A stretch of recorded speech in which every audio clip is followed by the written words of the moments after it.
হে জগতবাসী, আজ আমি শামীম আলী চিশতি আপনাদের সামনে যে আলোচনাটি নিয়ে আসলাম সে আলোচনাটি হলো, আমরা এই পৃথিবীতে দেখেছি যে বড় বড় অলিয়া উলিয়া এবং বড় বড় নবী রাসূল যারা, তারাও কিন্তু খুব দুর্ঘটনায় মারা গেছে। তো যেমন একটা কথা হলো, হযরত ঈসা আলাইহিস সালাম, তার কথা আল্লাহ সূরা আলে ইমরানের মধ্যে বলেছেন যে আমার ঈসা আমার পূর্ণবান ব্যক্তিদের মধ্যে সে একজন। আল্লাহ যদি বলে থাকে যে আমার ঈসা যে পূর্ণবান ব্যক্তির মধ্যে সে একজন, তাহলে সে তো শ্রেষ্ঠ নবীর মধ্যেও একজন। তো এখন বলতে চাই, তিনি মৃত্যুটা ক্রোশে হলো কেন? 4 হাত পা প্যারাক মেরে তার দেহত্যাগ করতে হলো কেন? তাহলে সে শ্রেষ্ঠ নবীর মধ্যে একজন, আর আল্লাহ বলেছে পূর্ণবান ব্যক্তির মধ্যে সে একজন, এবং তার আরেকটি নাম আছে, তিনি রুহুল্লাহ। যেমন মোহাম্মদ রাসূলুল্লাহ, তিনি রুহুল্লাহ।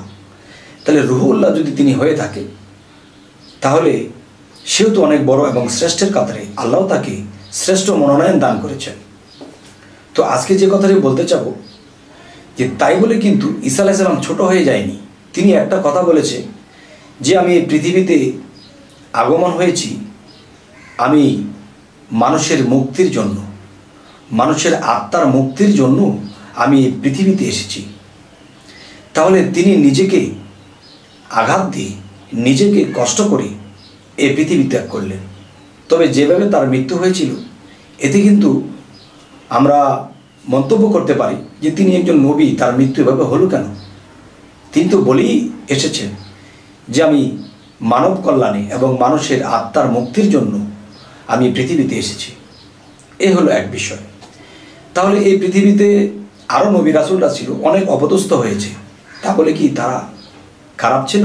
না বাবা, তাদেরকে আমরা কখনই খারাপ ভাবতে পারবো না। এ হলো এক বিষয়। আরেকটি বিষয় হলো, এই পৃথিবীতে দেখা যায় বর্তমানে নবুয়ত নেই, নবুয়ত খতম। অলিয়া উলিয়া পীর মুর্শিদের আমল বা পীর মুর্শিদের যে বেলায়েতের যুগ। তো এখন দেখা যায় অনেক পীর অনেক লাঞ্ছনা বঞ্চনা হয়ে, অপমানিত হয়ে মৃত্যুবরণ করেছে, কিন্তু মূলত তিনি কামেল ছিলেন। তারপরও তার লাঞ্ছনা মৃত্যু কেন হলো? নবীদের হয়েছে, যেমন নবীদেরকে আমরা খারাপ বলতে পারবো না, ঠিক বেলায়েতের মুর্শিদদেরকেও আমরা খারাপ বলতে পারবো না। কোনো কোনো পীর দেখা গেছে, ময়মনসিংহ কিশোরগঞ্জ একজন পীর ছিলেন, তিনিকে হত্যা করা হয়েছে। দেখা গেছে আমরা দলিল গ্রন্থ যদি ঘাঁটি, অনেক নবীদেরকেও হত্যা করা হয়েছে। তাহলে বেলায়েতের যদি পীর আউলিয়া, এদেরকেও হত্যা করা হয়, তাহলে তাকে খারাপ বলতে পারবো না। কেননা যে আল্লাহ বলেছে আমি যাকে যেভাবে খুশি মনোনয়ন দান করি, আমি যাকে লাঞ্ছনা দেই তাকে আমি বুঝেই লাঞ্ছনা দিয়ে থাকি, আর যাকে সম্মান দেই আমি বুঝেই দিয়ে থাকি। কিন্তু আমরা কাউকে খারাপ বলতে পারবো না। এই পৃথিবীতে দেখা গেছে অনেক অপরাধ মানুষও জেল খাটতেছে, ফাঁসি হইতেছে। আবার দেখা যায় যে এভাবে যদি আমরা ভাবি, তাহলে বর্তমানেও অনেক পীর মুর্শিদের অনেকভাবে মৃত্যু হয়, তাকে আমরা খারাপ বলার দরকার নেই। কারণ বুঝতে হবে যে আল্লাহ যা করে তা ভালোর জন্যই করে। তিনি যদি খারাপ কর্ম করে থাকে, তার বিচার হবে। তিনি যদি ভালো করে, তাহলে তারও সে ফল পাবে। তাই আজ আমি যে কথাটি বলতে এই আলোচনা করতেছি, সে আলোচনাটি হলো যে কিছু কিছু অলি আউলিয়া মৃত্যু এমনভাবে হতে পারে তাকে ঘৃণা করা যাবে না।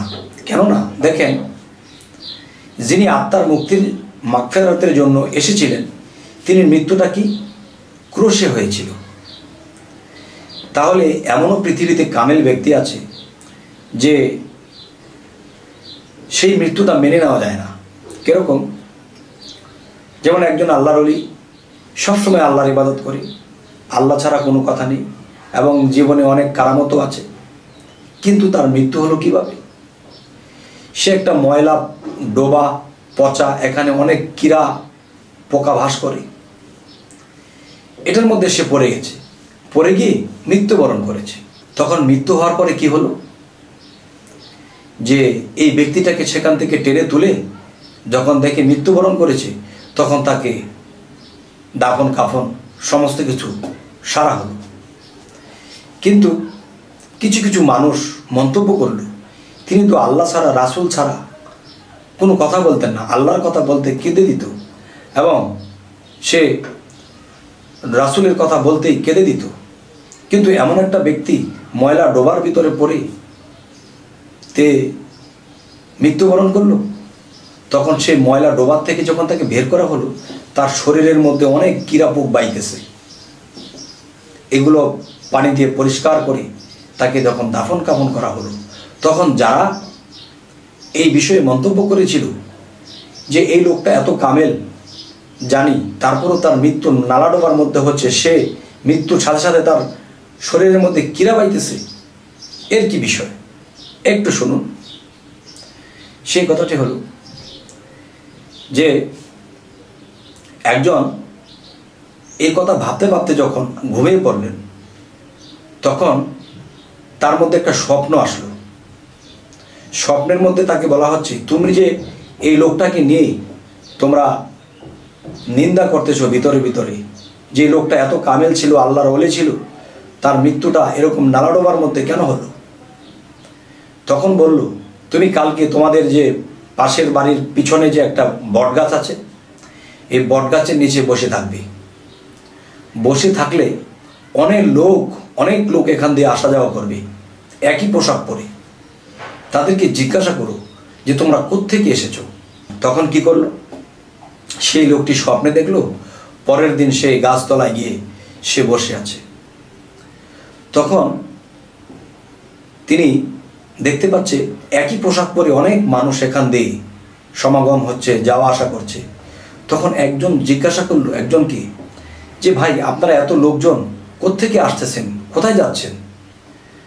তখন সেই লোকটা বলল যে আপনাকে অবশ্যই কথার জবাব করব, কিন্তু আপনি কিন্তু আপনার নিজের মধ্যে রাখার চেষ্টা করবেন। তখন বলল, হ্যাঁ বলেন। তখন বলল, দেখেন, এই যে কয়েকদিন আগে একজন আল্লাহর ওলি ময়লা ডবা নালার ভিতরে পড়ে গেছিল, সেখানে পড়ে গিয়ে সে হাবুডাবু করতে করতে তিনি মারা গেল। তিনি আল্লাহর এমনই এক বান্দা আর রাসূলের এমনই একটা উম্মত ছিল, তার শরীরে কোনো পাপ ছিল না। তখন আমরা কোনোদিন সমস্ত কীটরূপে আমরা সেই ময়লার মধ্যে ছিলাম। তখন আশায় থাকতাম যদি কোনো ওলিয়া উলিয়ার স্পর্শ পাইতাম, কোনো আল্লাহর খাস বান্দার স্পর্শ পাইতাম, তখন আমরা এই কীটরূপ হইতে আমরা রক্ষা পাইতাম। সুবহানাল্লাহ।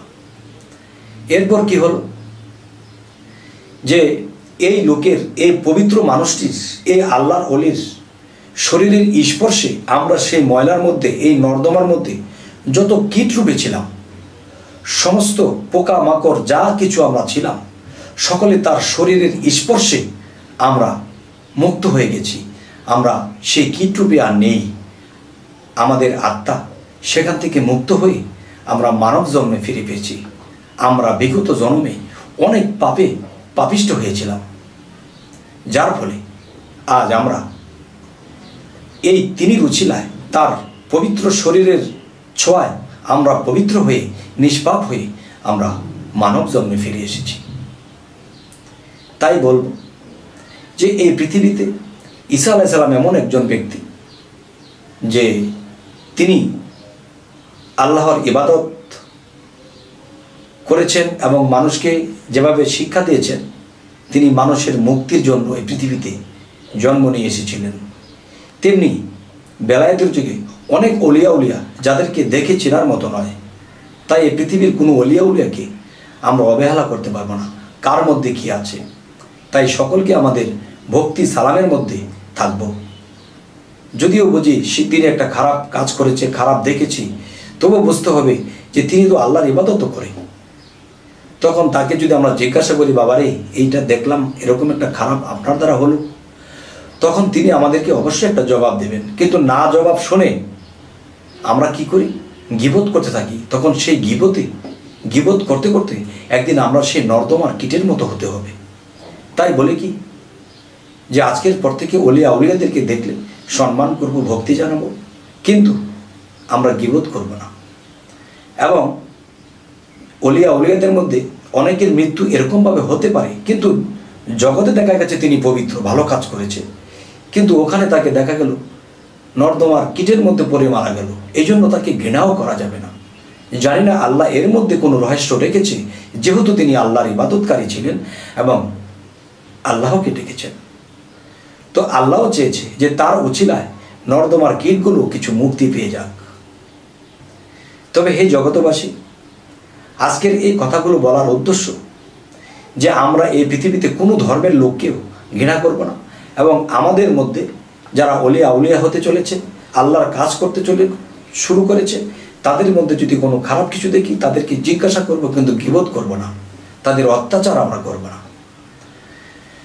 তো আজকের এই আলোচনায় আপনাদেরকে অবশ্যই কিছু বোঝাইতে চাইলাম, এবং কি বুঝলেন এবং কি ভালো লাগলো কি খারাপ লাগলো তো অবশ্যই আমাকে জানাবেন। এবং আমাদের এই চ্যানেলের আলোচনা যদি আপনাদের ভালো লাগে তো অবশ্যই সাবস্ক্রাইব করে রাখুন, পরবর্তীতে আমাদের ভালো ভালো ভিডিওগুলো যেন আপনাদের কাছে পৌঁছে যায়। তো আজ এ বলে রাখবো, সকলে ভালো থাকবেন। আল্লাহ হাফিজ।